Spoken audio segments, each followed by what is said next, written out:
Okay, everybody. So it says here that Celtics need to switch gears in Game 5. This is by Gary Washburn of the... it's from MSN, I believe. It's from the Boston newspaper. So he goes on to say, there's sympathy for Terry Rozier as he left on an island by himself several times. The 190-pound point guard trying to defend LeBron James, Kevin Love, and Tristan Thompson in the post. You can almost hear Rozier screaming for help, realizing that the best case scenario was a missed layup. But that usually wasn't the case. James, Love, or Thompson usually scored or reached the free throw line. The pick and roll that switched Rozier onto a big man is the biggest adjustment the Cavaliers coach Tyrone Lue has made in this Eastern Conference Final Series. The other four Celtics usually on the floor are solid defenders. They are long and athletic. Rozier is only athletic, so the Cavaliers are exploiting him. How this is continuously happening, there are two reasons. One, the Celtics are choosing to switch like good defensive teams usually do, meaning they switch assignments on pick and rolls because they trust their defenders in any matchup.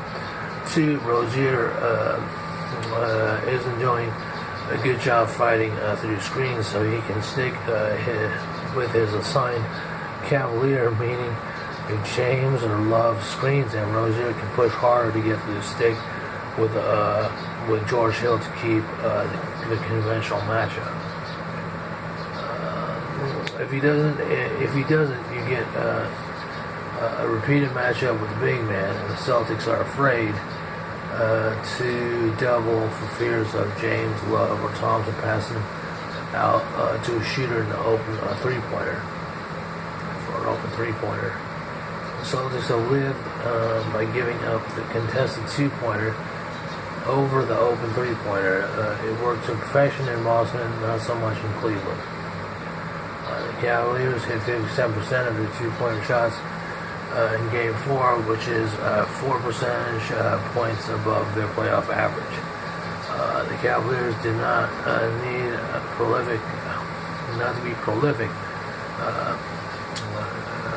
from the three-point line because they were so good inside the paint. For example, 8 of James' 17 field goals were at the rim, and another 5 were in the paint. The Celtics are not making things difficult enough for James, as they did in the first 2 games, because he was being more aggressive. During the first 2 games, James relied heavily on floaters and three-point shots.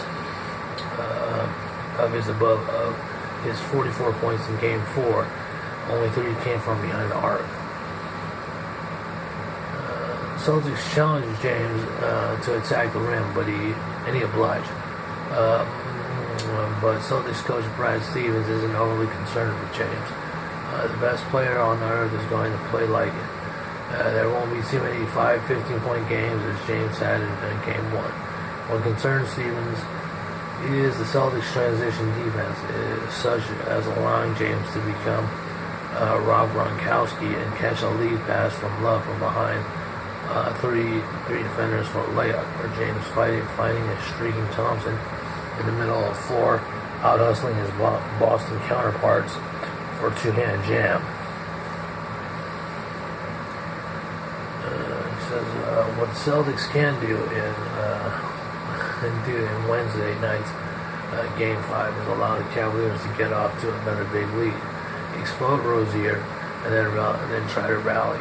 The Celtics were much better defensively in the second half, Game 4, but it was too late.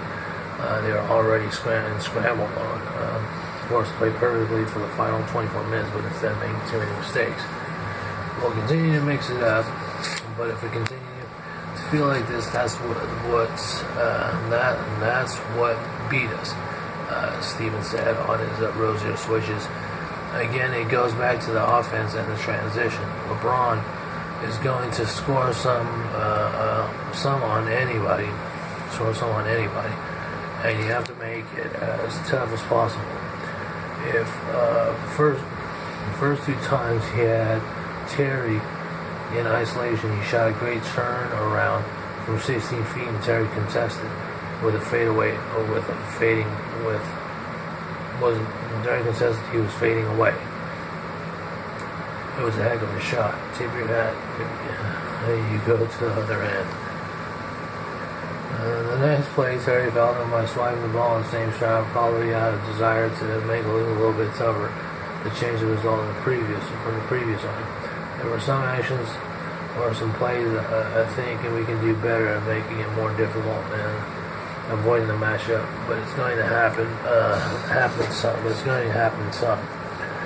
You know, that's the part of the poison, because there's so much great three-point shooters around.